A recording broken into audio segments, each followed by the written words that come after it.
วยการโรงเรียนห้วยน้ำหอมพิทยาคารคณะครูอาจารย์นะครับหนูลูกๆจากโรงเรียนห้วยน้ำหอมพิทยาคารพ่อแม่พี่น้องแม่เปิลที่เคารพรักทุกท่านครับครับวันนี้กับผมนะครับนายอำเภอแม่เปิลรู้สึกยินดีเป็นอย่างยิ่งนะครับในนามตัวแทนของพี่น้องแม่เปิลนะครับที่ทางโรงเรียนห้วยน้ำหอมวิทยาคารได้จัดกิจกรรมเปิดบ้านสัญจรครั้งที่1นะครับของวิทยาคารด้วยครับครับขอต้อนรับด้วยความยินดียิ่งครับขอบคุณมากครับค่ะขอบคุณครับ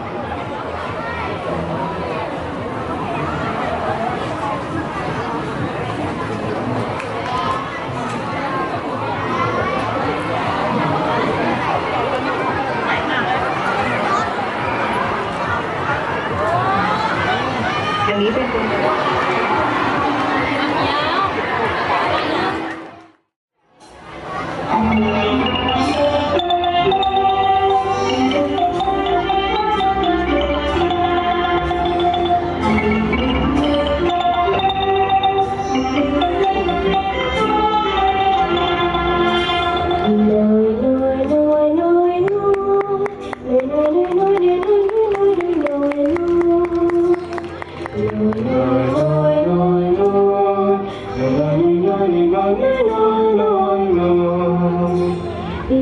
แผ่นดินเป็นไฟ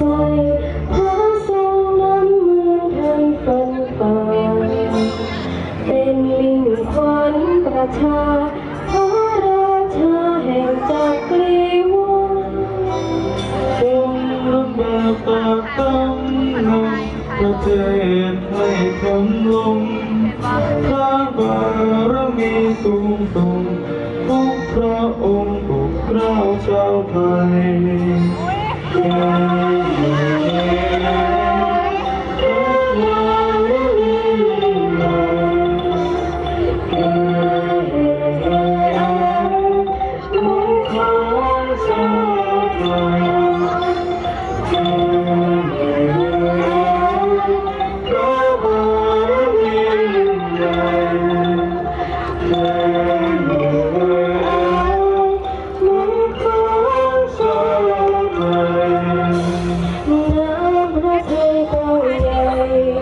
ดุจสา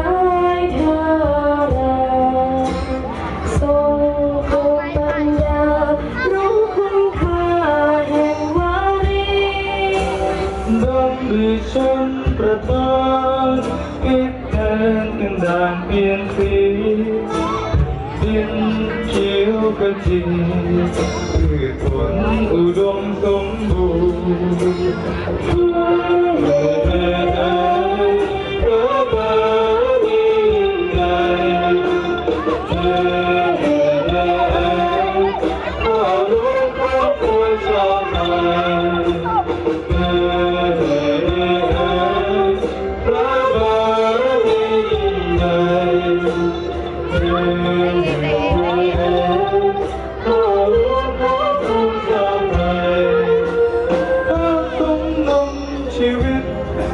เศรษฐกิจ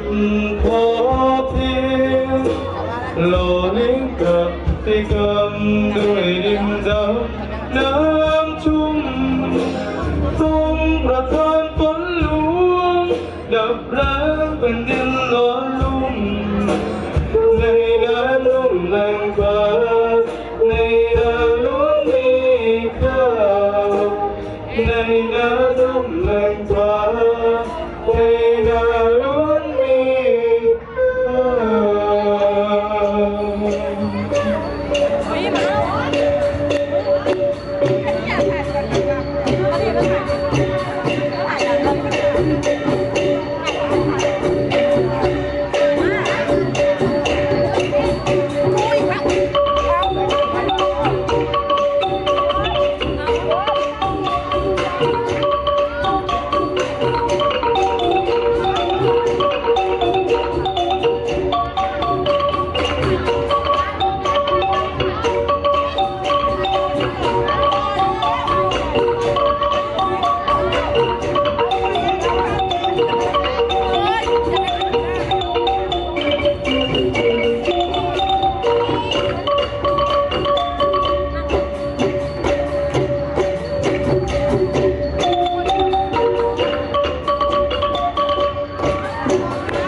ก็รู้ต้องควรสั่นก็รู้กระถิ่นที่ใช้ภาษา